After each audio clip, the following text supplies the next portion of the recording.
సభకు నమస్కారం. ఈ అవకాశం ఇచ్చినందుకు థింక్ గుంటూరు థింక్ ట్యాంక్ వారికి సభకు విచ్చేసిన అందరు ప్రముఖులకు ఈరోజు 9వ దఫా మీటింగ్ మొదలైంది. లదాఖ్ కోర్ కమాండర్ లెవెల్లో. అది మరి ఏ విధంగా దీన్ని డిసైడ్ చేస్తారు, సీమా వివాదం గురించి. ఇప్పుడు సీమా మీద చాలా బలాలు మోహరించి ఉన్నాయి.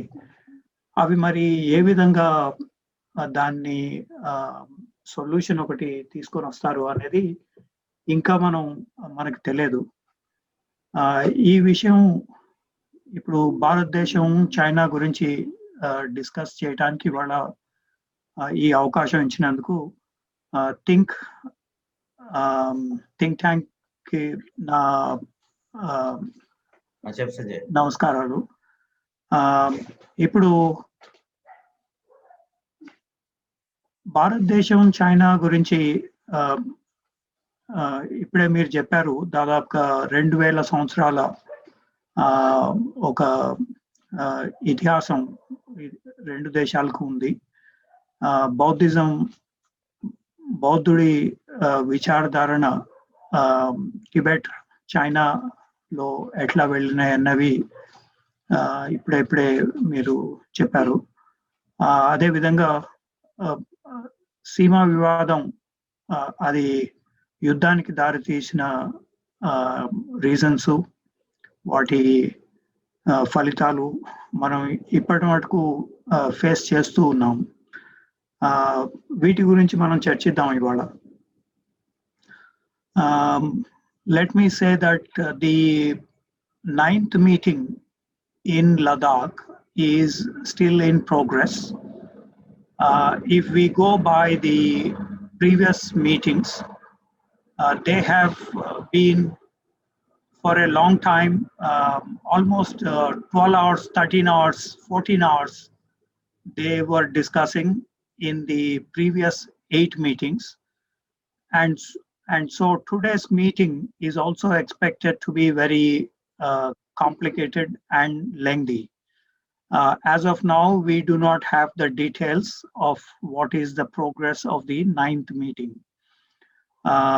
Today morning, they have met at Moldo, which is on the other side of the border. And there is an effort to look at the various options.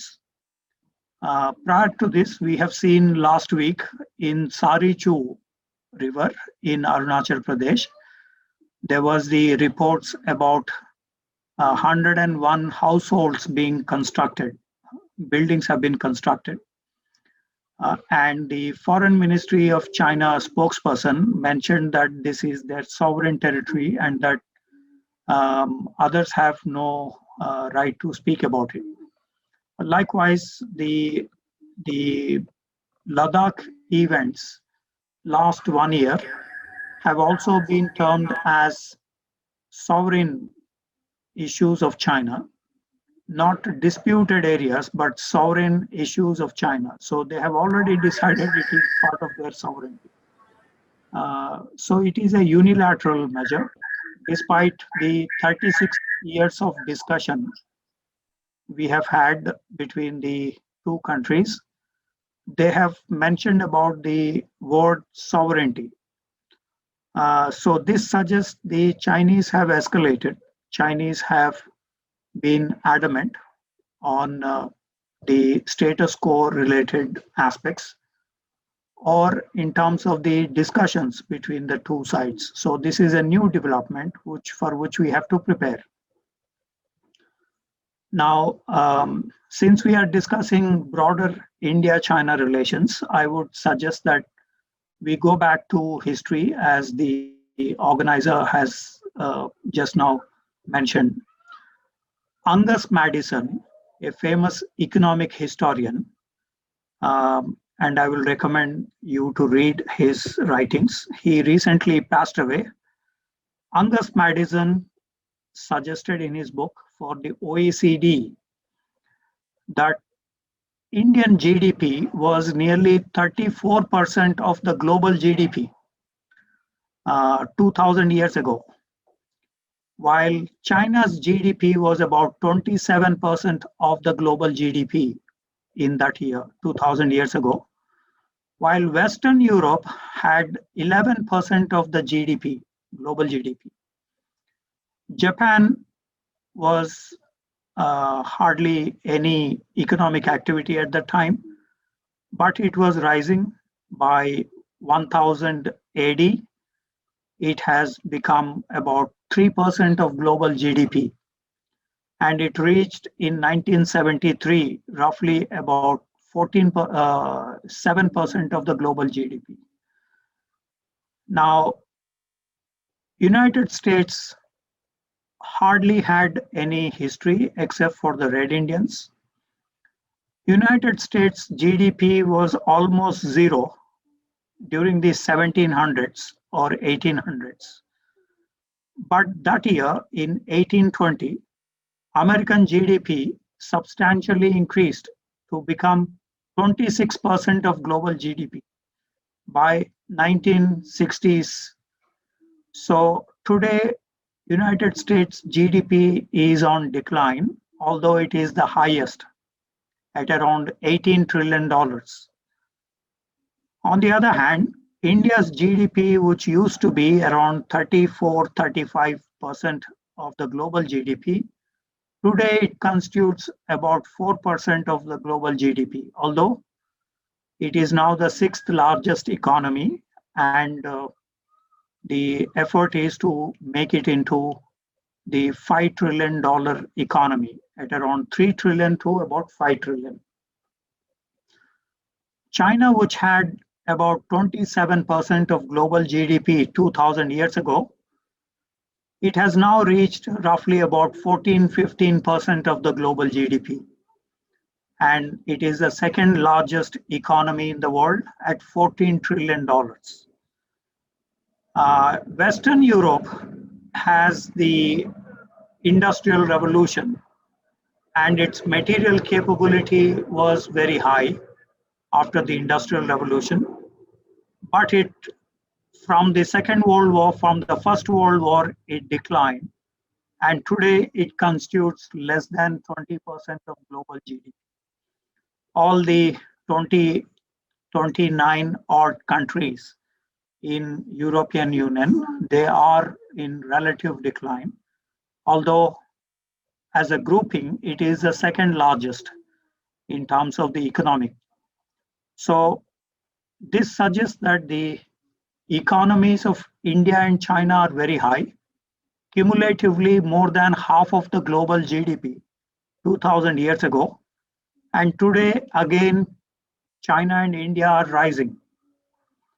China is a member of the United Nations Security Council with veto power in 1971. And it is a member of several multilateral institutions like Shanghai Cooperation Organization, BRICS, East Asian Summit, World Trade Organization, IMF, in which its voting rights have been increased to over 6%. It's the second largest economy. It has nuclear and conventional weapons, which are considered to be number 3, number 4 in the world, in some categories, number 4.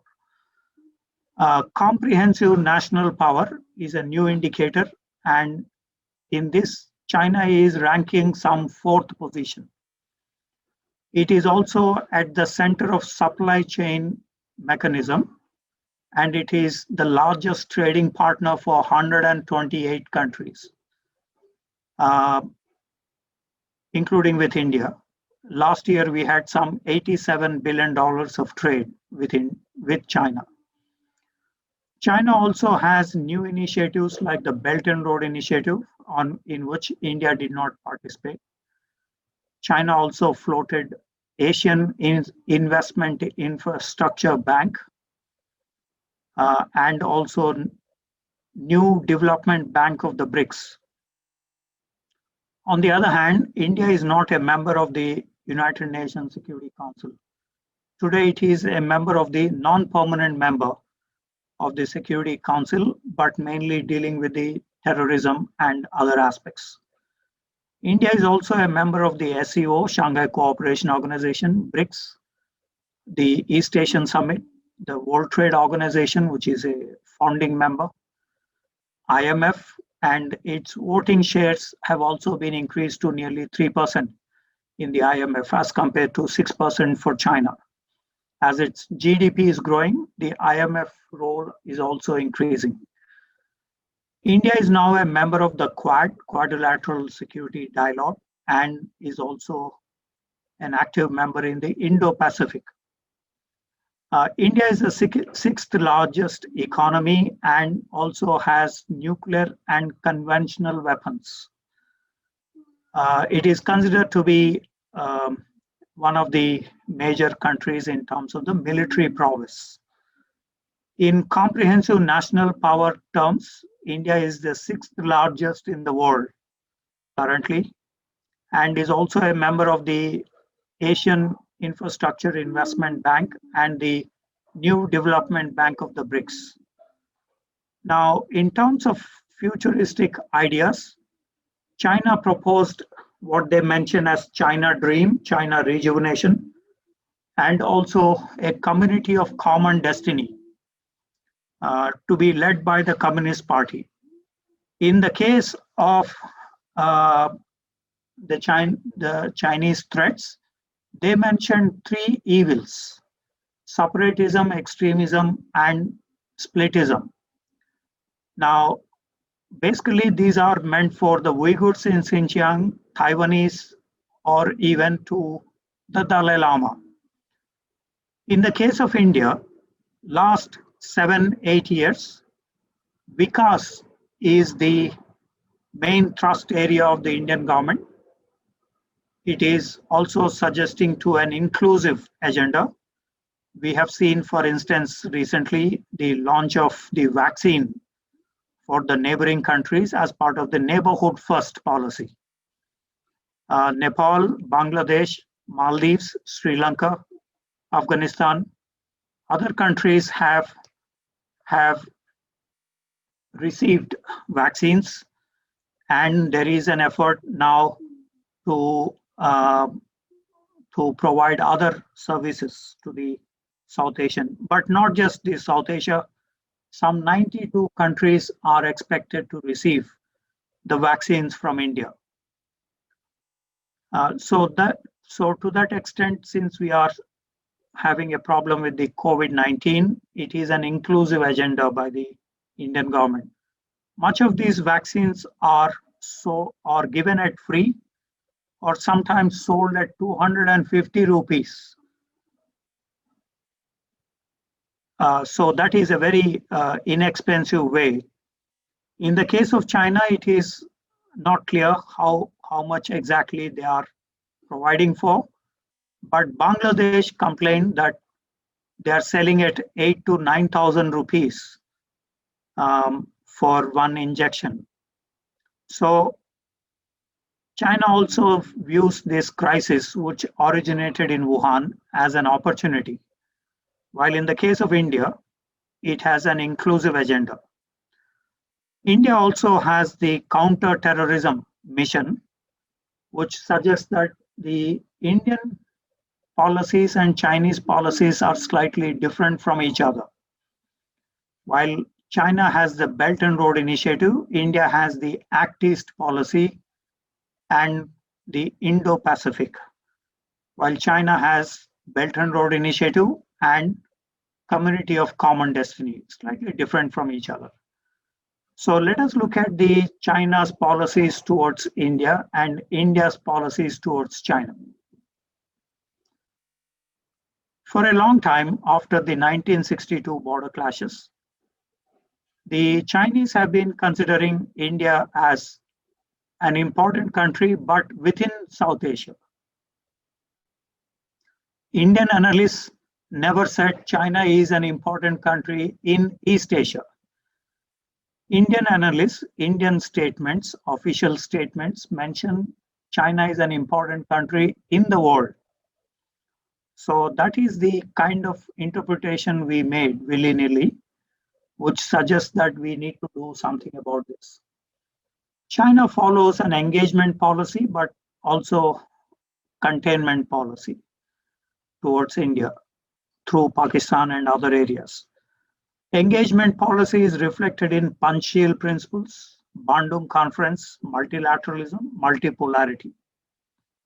Balancing and containment is through Pakistan or arms transfer to South Asian countries or entry into the Indian Ocean region. In the case of India, predominantly India followed an engagement policy since 1950s by recognizing Taiwan, Tibet, and the support to China in the United Nations, including in the Security Council. Today, China does not explicitly support India in the Security Council. On the other hand, India supported China in the 1950s and 60s in the Security Council deliberations and membership. Engagement policy is reflected in limited trade, border trade, but huge maritime trade, 87 billion last year. We had cultural exchanges, we had various other 30 different types of engagement with China we practice. We, of course, also have status quo. And for instance, we did not join the Chinese-led RCEP, Regional Comprehensive Economic Partnership Agreement. We also did not allow the Chinese to have infrastructure projects in sensitive areas like or border areas or Northeast or other areas. We also followed a balance of power approach when we look at Sardar Patel's policies on China. Of course, he passed away quite early, and so Nehru's policies prevailed, engagement policies prevailed on China. Today we have a slightly different approach. Last few years, balance of power is predominant, reflected in Act East policy.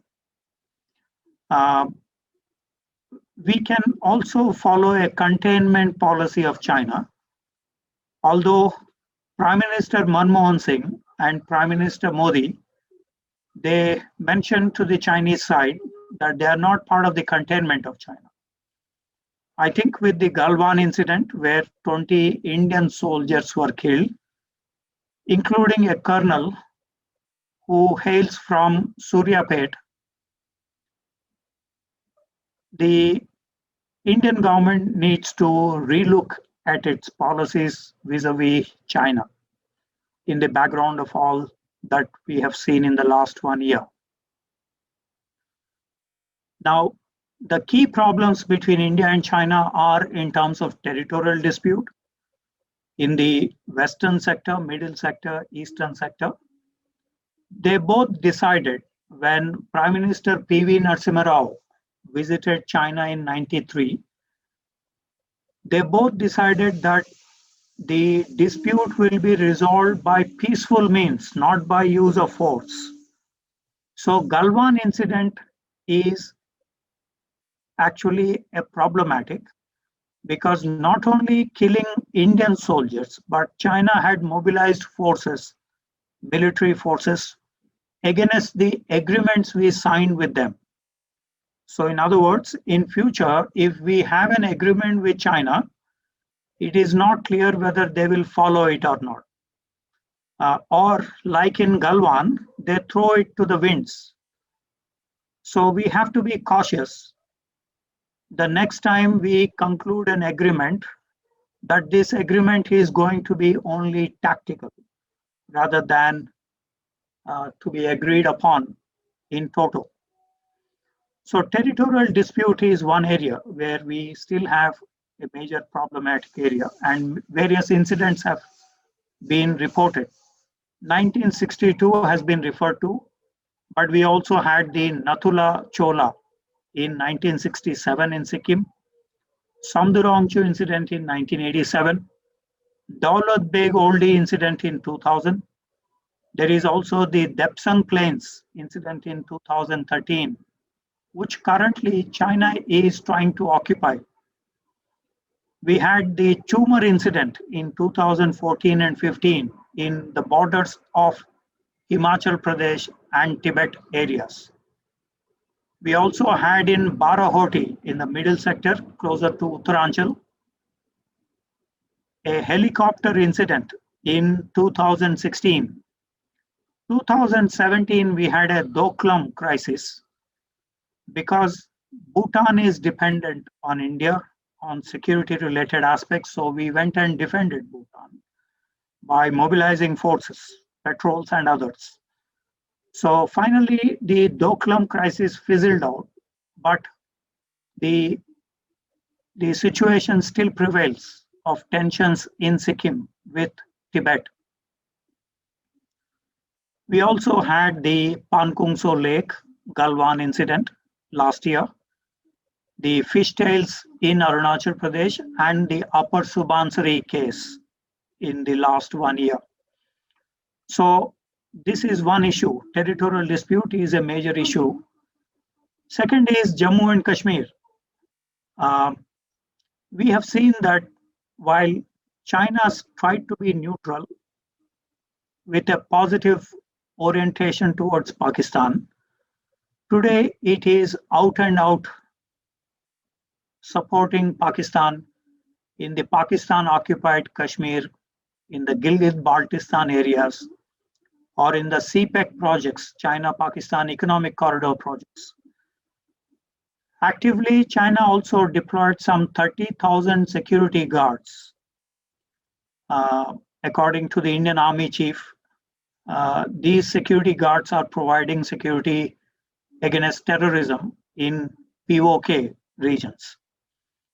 So this is a new development in terms of Pakistan's physical entry into the disputed territories in the Kashmir region. And the current situation also is reflective of this tension. The third issue between India and China is the Tibet issue. Now, Nehru recognized Tibet as part of China in 1954, and Rajiv Gandhi in 1988. He also recognized Tibet as an autonomous region of China. Prime Minister Vajpayee recognized Tibet Autonomous Region of China as part of the People's Republic of China. Without seeking any reciprocity on Kashmir or on Northeast or on other areas, the Indian government had recognized Tibet as part of China. So this is an area where we should have sought reciprocity. As you know, last month, the American President Trump at the time, he signed the Tibet Policy and Support Act, which is about the 15th Dalai Lama's reincarnation, as China is threatening to recognize their own Dalai Lama, their own appointed, Chinese appointed Dalai Lama. The TPSA provides for these sanctions by the United States government. We need to see whether President Biden will abide by it or in a bureaucratic fashion will he pass it on. Although as candidate, Biden had mentioned that he wanted to meet the Dalai Lama. So let us see what happens in the future. We have had several visits between the two sides, the Wuhan meeting, the Chennai meeting in the recent times. However, we suddenly were surprised with the incidents in Pankungso, in Galwan, or in other areas. Trade-wise, we have increase in trade since 1990s. It was $200 million. It has now increased to $87 billion. Much of this trade increased from 2007, and much of the trade deficit also increased during that time. But with the Swadeshi Jagran Manch and others calling for boycott of Chinese goods, there has been some reduction in the Chinese trade figures, as we saw about $4 billion, $5 billion decrease last year. Another issue, the trade deficit issue apart, there is the water related. Tibet has several rivers, Indus River, the Yarlung Zampo becoming Brahmaputra. Then there is Irrawaddy, Salween, Mekong going into Southeast Asia. Today, China has several run-of-the-river projects or diversion projects. Ministry of Water Resources in China, in their white papers, mentioned about 17 billion cubic meters of water diversion from south to north in China across the Yarlung Zampo. So this is the broad context of India-China relations. In the midst of last 1 year discussions, these have now been tested substantially. We have the active some 1 lakh troops either side on the borders at the moment, eyeball to eyeball. The Chinese have mobilized extensively. We have also mobilized. Yesterday, the Indian Air Force chief mentioned after the Indian Air Force and French Air Force exercises in Rajasthan that if China is aggressive, India can also be aggressive. Raksha Mantri also suggested that we are not in a hurry to remove our troops in the border areas. And till the last inch, as he mentioned, India will protect its sovereignty. Now, we have seen the mobilizations on either side, and we do not know what has happened today in the 9th meeting. But it is safer to say that the relations are affected because China does not want to demobilize forces. Disengagement process to the level of April 2020 positions. In other words, it is hard to believe there will be any normalcy in the current circumstances. So let us see how disengagement process will be carried on, if it is ever to be carried on. So the effects of this is that there is a spread of strategic mistrust and public anger in India. Public opinion polls mention about 61% Indians against China on COVID-19. After the Galwan incident, more number of people are now opposed to China. So public opinion is becoming very restive. And this is in the background of China not observing the agreements that we signed with them in 93, 96, 2005, 2013 for confidence building measures and peace and tranquility. So these have not been observed by the Chinese side. So this is the context for today's discussion. And the way out is obviously we need to talk to them, if need be, use force.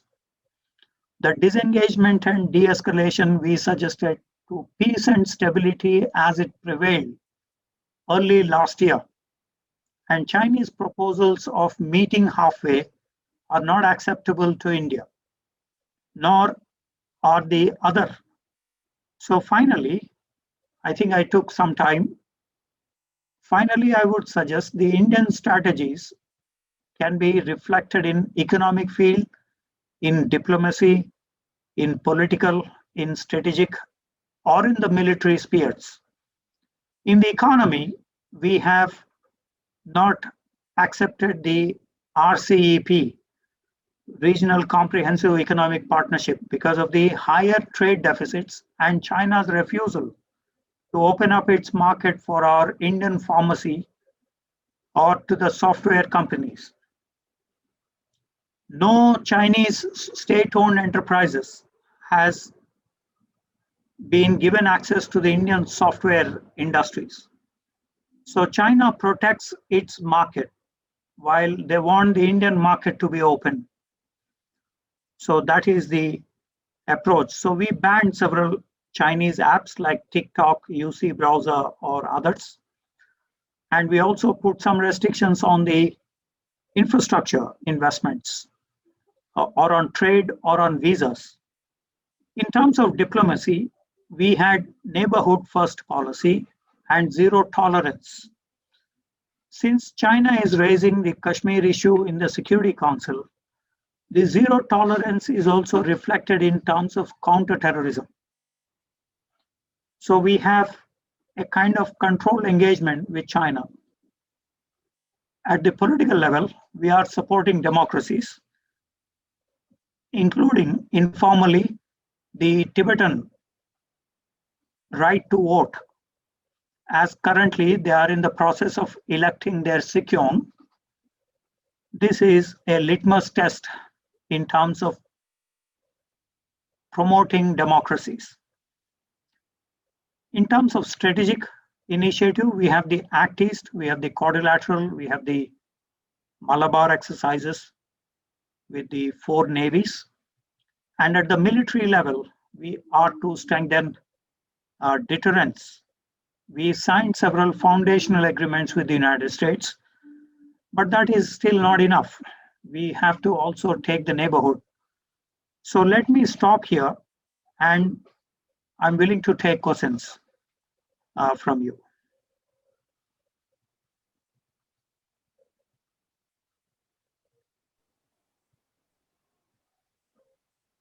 Many thanks for giving an excellent lecture and engagement. India-China relations are located in a larger historical context. Professor Kondapalli Ji provided us with detailed analysis of important issues such as territorial issues, agreement between India and China, policy towards Pakistan, China-Pakistan axis, policies of various countries towards Tibet, trade relations, water politics, technological issues, and so on. Today, we had privilege of having detailed understanding of India's response to Chinese aggressive tactics. Many thanks for responding to our questions. Thanks again for enriching evening. Thank you all, and thank you all the participants who has given full support in going the session very enriching and intellectually. Thank you, sir. Thank you once again. Thank you all. Namaskaram. Namaste. Namaste.